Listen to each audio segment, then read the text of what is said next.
was asked to discuss was the role that online courses can play for early learning professionals. And I'm going to share with you today some very preliminary findings from a program that was run by Joan Martinez back in the corner there. It was a 6-week online program for home care preschool providers. And I do want to say these are very preliminary findings, and they will be written up and available in July if you want to follow up with me or Johan about that. So a little bit of background about the project. This was an online course, as I said, 6 sessions over 6 weeks. The participants engaged in face-to-face meetings for the course orientation, a midway meeting where we conducted some focus groups, and at their closing graduation ceremony. 80 preschool providers applied for the program. They could only fit 40 or accommodate 40. Of those, 28 finished. They were all home care preschool providers, so it's a unique population that I want to learn more about and tell you a little bit about. And the course had many bilingual options for the providers. And they were divided into 2 groups to ease facilitation online, particularly for the discussion groups that they were involved in. So we conducted a pre-survey of all of the applicants to get a sense of the population. We conducted 2 mid-course focus groups with them to find out what was going well about the course and what could be improved. We also conducted a post-survey of those participants who completed the program to find out what was most valuable.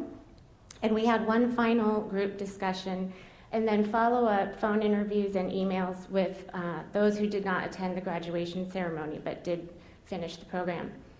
The participants all ran preschool programs in their homes. They were all female except for 1 male. The majority had not taken an online class before, but all of them had internet access in their home. The majority responded that they used their computers primarily for education purposes, entertainment, shopping, and paying bills. In terms of ethnicity, the majority identified themselves as Latino and Hispanic, followed by Caucasian, then Asian American, African American, Filipino, Native American, and Asian Indian. And those were the 7 categories that emerged from the data, actually. This was a group in San Jose, I should say. These are the languages that are spoken in the homes of the children that these preschool providers care for. The dominant language was English, but as you can see, there was a lot of Spanish-speaking families. Also Chinese, Tagalog, German, Arabic, Korean, Vietnamese, and Portuguese. So it was really quite a range.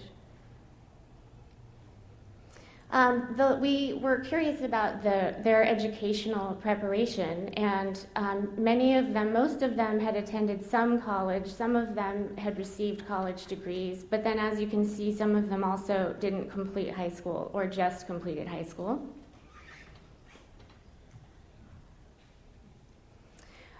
We were curious about the socioeconomic factors that might involve their participation, so we asked about income, annual household income, and the majority fell into the $50,000 to $75,000 per year range, but it went down, as you can see, to less than $15,000. So in answering this question, just to provide some context, I think you are probably aware of this, but this home care preschool provider community is unique. They have an interesting context that they work within. They do not benefit from preparation programs similar to what teachers typically have, K-12 teachers. They have some preparation, of course, but it's not to date quite as intensive as it is for K-12 teachers. They do not have access to as many professional growth opportunities as preschool providers in centers might have, or again, K-12 teachers. They are bound by the schedules of the families they serve, so their schedules are unpredictable. They might have to start at 5 in the morning and work until 8 p.m., just depending on the families that they are serving. And they have to be at home all day, every day, and available to their clients, their family clients. So it can be rather isolating as a professional as well. So in terms of findings for the role that the online course played for these providers, this is just a quick introduction. And as I said, the report will be available, which will have a lot more detail. But they enjoyed it and appreciated it because they were able to participate at their own convenience. They didn't have to drive to and park on a campus at night, late at night after working a full day.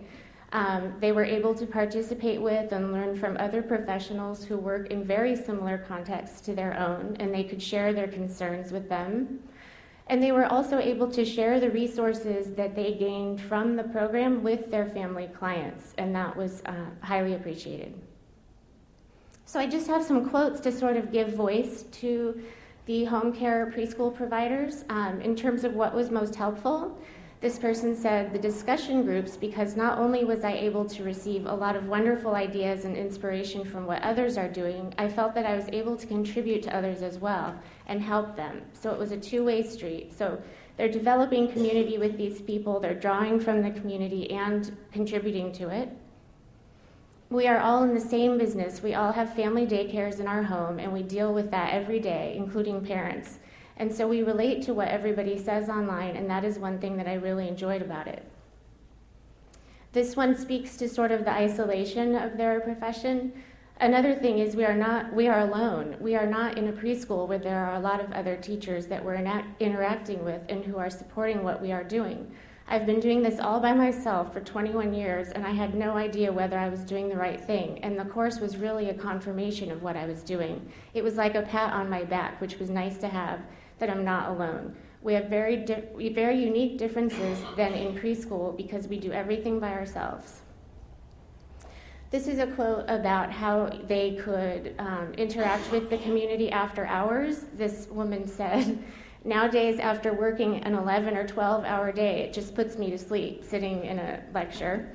But I looked forward to going to the computer and seeing what the different inputs were and the discussion. I would go back and I would spend time just thinking about what I wanted to say in return. I had the chance to really think about my responses before I gave them. I was always thinking. When I did stuff during the day with the kids, I was thinking about it and what to say in the discussion. As I said before, they also benefit from sustained resources that they can access after the course is over. And so this woman is referring to the milestones that were covered in the course and how she could access them later. The bilingual accessibility was also important for these providers. This woman said, if the course wasn't bilingual, I wouldn't have taken it because I wouldn't have had the opportunity to express myself fully. So, and she also says that it helped her English evolve as well. This woman was at home with her special needs children, caring for other people's children. She didn't drive, and her parents were disabled. So she had quite a bit on her hands and could not possibly drive to a campus. So the online course was very important for her.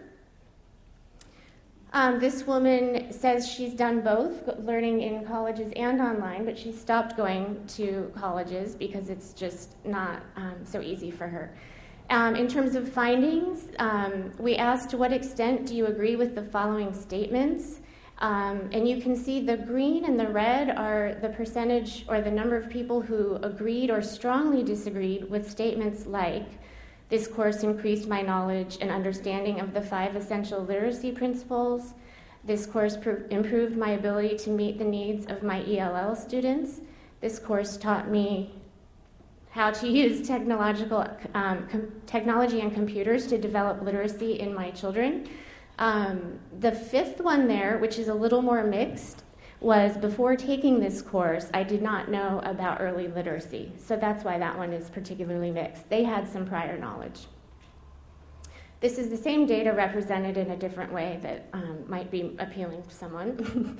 And then this is the question, to what extent they had been able to incorporate the 5 essential learning principles into their home care practice. And again, the red and the green is everyone who agreed or strongly or said a lot or a very great deal. So there was definitely an impact on their practice. This was the supportive learning environment, shared book reading, and so on. Same data represented differently. So in summary, the role of online courses for this kind of a community, it increased accessibility for a profession that's restricted in time and place. It provided professional growth opportunities for an often overlooked population of providers. It provided multiple ways for them to participate and express themselves in the course. It created and sustained a professional community with which they could share ideas and practices.